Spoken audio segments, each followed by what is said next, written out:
আপনাদের সাথে শেয়ার করব ড্রেস বানিয়ে, কিন্তু ওই শাড়িটা সেল হয়ে গেছে।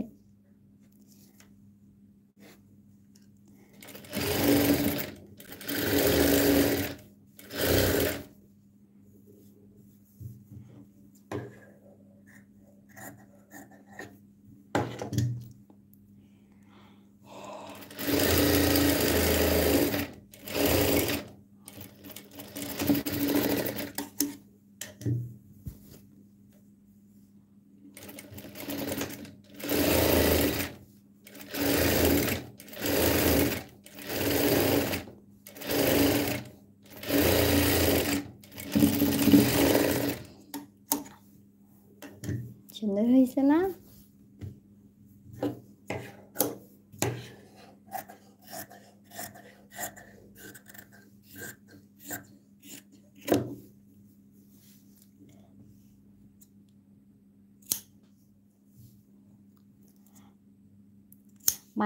মাইক হাতা দিলে এভাবে ছোট ছোট করে কাটিং করে নেওয়া হলে ভালো হয়, আপনার উল্টাতে সুবিধা হয়, আয়রন করতে সুবিধা হয়, এরকম করে দিলে ভালো হয়।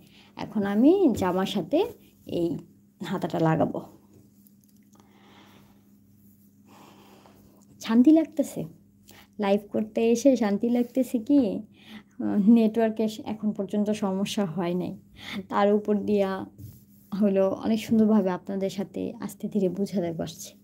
ভিডিওতে তো তাড়াহুড়া করে বলতে হয় এটাই করছি এটাই করছি, অনেক আপুরা বুঝে অনেক আপুরা বুঝেই না।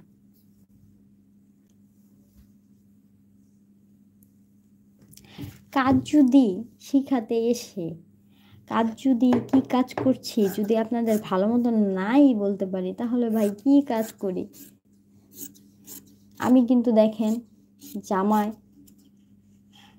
সেলাইয়ের 5 মিনিট মানে সাথে সাথে আমি তালপাট কাটিং করি, কারণ আমার উল্টাপাল্টা হয়ে যায়। তাই এই তো দেখছেন আমি এটাই তালপাট কাটছিলাম।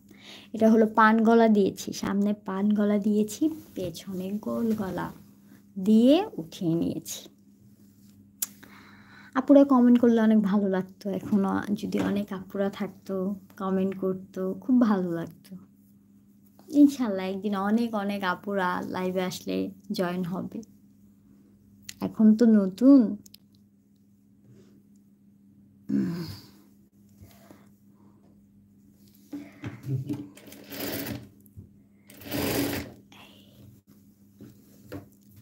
কাজের ফিনিশিং যত সুন্দর হবে আপনার কাজ, আপনার ধৈর্য, সব কিছু যত বাড়বে কাস্টমার ততই বাড়বে। ভাই আমার ধৈর্য নাই। আজকে জানেন অনেকগুলো কাজের অর্ডার এসেছে, প্রায়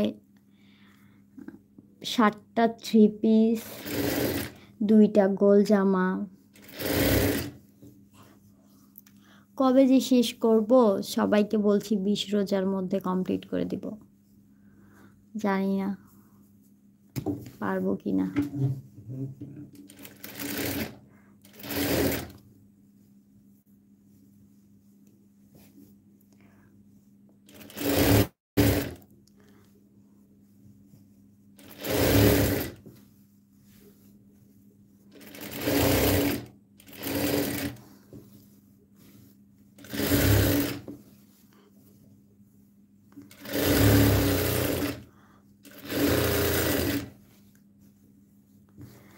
আমি হাতায় 2টা সেলাই দিই, যেহেতু অনেক সময় দেখা যায় সেলাই একটা ছুটে যায়, তাই আমি চেষ্টা করি সবসময় ডাবল সেলাই দিয়ে দিতে, যাতে একটু ছুটে গেল কাস্টমার না আসে।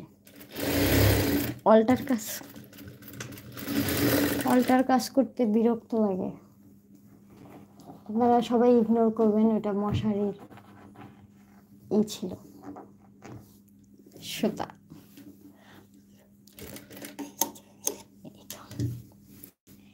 গেল, এখন আরেকটা হাতা লাগাবো, তারপরে গলাটা চিকন করে সেলাই করব। গলা আমি হাতে সেলাই করি, আমি মেশিনে সেলাই করি না, আমার ফিনিশিং ভালো আসে না মেশিনে, অনেকবার ট্রাই করছি, তাই হাতে সেলাই করি।